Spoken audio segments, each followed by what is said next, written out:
Switzerland has been one of the richest and most stable countries in the world since its birth as a federal nation-state in 1848. This is great news for anyone who lives there, and it also means that, during times of geopolitical instability, people love to stock up on Swiss francs. But while this might sound great, the Swiss don't actually want a super strong currency, and so print billions of francs to keep its value down. This has slowed the franc's rise, and left the Swiss central bank sitting on the equivalent of about $1 trillion in foreign currency. This sounds pretty dreamy, but it's actually become somewhat of a problem, because the Trump administration are now pointing to it as proof that Switzerland is unfairly manipulating its currency, and the Swiss central bank has no easy way to get rid of it. So in this video, we're going to explain why the rest of the world is so desperate to basically give Switzerland their money, and why the Swiss apparently don't want it.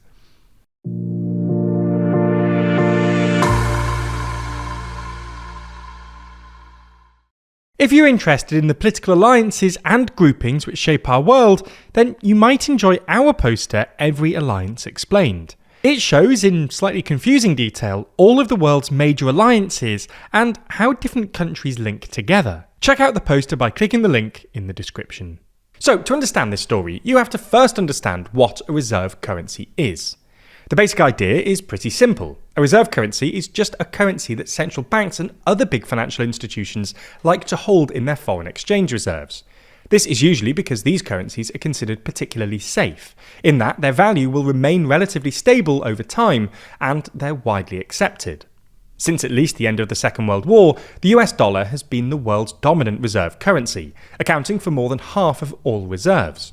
The Swiss franc is also considered a reserve currency, but it doesn't make up a large portion of global reserves because the Swiss economy is pretty small, which means that there just aren't that many Swiss francs to go round. The Swiss franc is considered safe both because Switzerland is a rich, stable country and because the Swiss franc has held its value remarkably well. It's actually appreciated against most currencies and was only actively devalued once, during the Great Depression in 1936.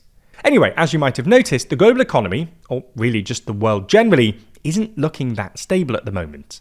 This has increased demand for reserve currencies, as investors and big financial institutions look for safe places to keep their money in the midst of all this uncertainty. Furthermore, Trump's funky economic policies have made the US dollar look less safe than it used to.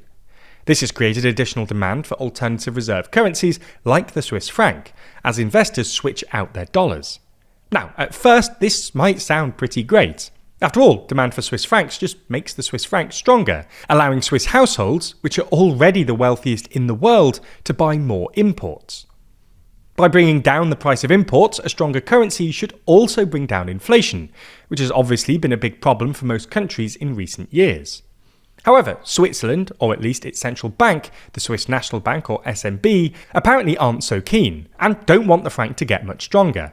This is for two reasons. First, while the rest of us are struggling with inflation, Switzerland is currently struggling with the opposite problem, deflation. Prices have essentially been flat for the past year or so, with year-on-year inflation coming in at less than 1% and actually dipping into negative territory in May.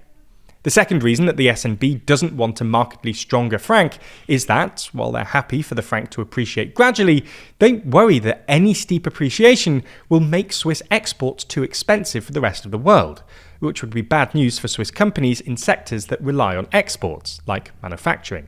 This mirrors a complaint you often hear from people in the Trump administration, who argue that the US dollar's reserve status has made the dollar too strong, thus making American exports internationally uncompetitive and accelerating America's so-called deindustrialization.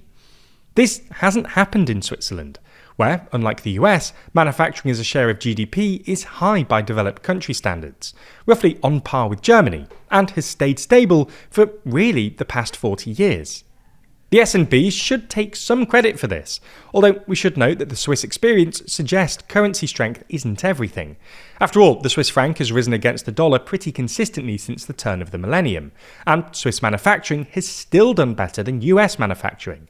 Anyway, the point we're trying to make is that, while they're happy for the franc to appreciate gradually, the SNB doesn't like sudden appreciations, because they're bad for Swiss exporters and risk deflation. So, how do they stop this from happening when demand for francs suddenly ticks up, as it has done recently? Well, the answer is pretty funky. They literally print francs out of thin air and sell them on the foreign exchange markets.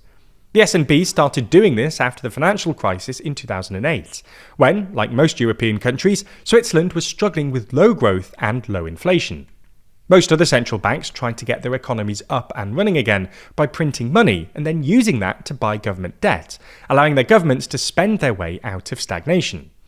But this wasn't really an option for the SNB, because since 2001, Switzerland has had a constitutionally enshrined debt brake, preventing the government from borrowing too much. So instead, the SNB started buying up foreign currency with francs to restart inflation and kickstart an export-driven economic recovery. Anyway, because there's so much demand for Swiss francs at the moment, this has left the SNB with loads of foreign currency. In fact, the SNB is now sitting on the equivalent of about $1 trillion, a bit more than Switzerland's entire GDP. To make things even funkier, the SNB has been reinvesting this cash in government bonds, and even stocks. Astonishingly, the SNB now owns something like $12 billion worth of Nvidia stock, with a further $30 billion or so in Amazon, Apple, Meta and Microsoft. Unfortunately for the SNB, this has become a bit of an issue, because the Trump administration, which has already imposed 39% tariffs on Switzerland, have taken issue with what they see as unfair currency manipulation.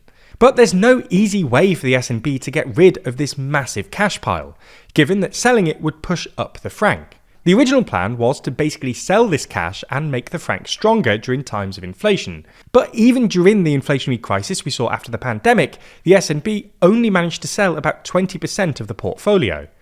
Even this was maybe too much. Swiss inflation only peaked at 3.5% in August 2022 and fell below 2% within a year.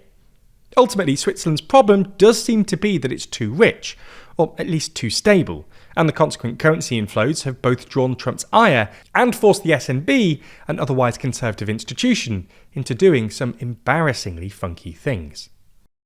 If you're looking to learn more about this topic, then there's plenty of other outlets reporting on it online. But what about everything you don't see? Or what if the sources you've grown to trust are purposefully leaving out information? Thankfully, our sponsor this week, Ground News, are experts at lifting the veil on media bias. That's because Ground News is a website and app that gathers thousands of articles from around the world, expertly merging all different sides of political bias into one place, making it simple to see multiple perspectives of the same event. In addition, every single story comes with a detailed view of the bias distribution, factuality scores, and even specific ownership information. For example, if we take this story on the imposition of US tariffs on Switzerland, you can see that 91 sources are reporting on it, and it's all featured here in one place.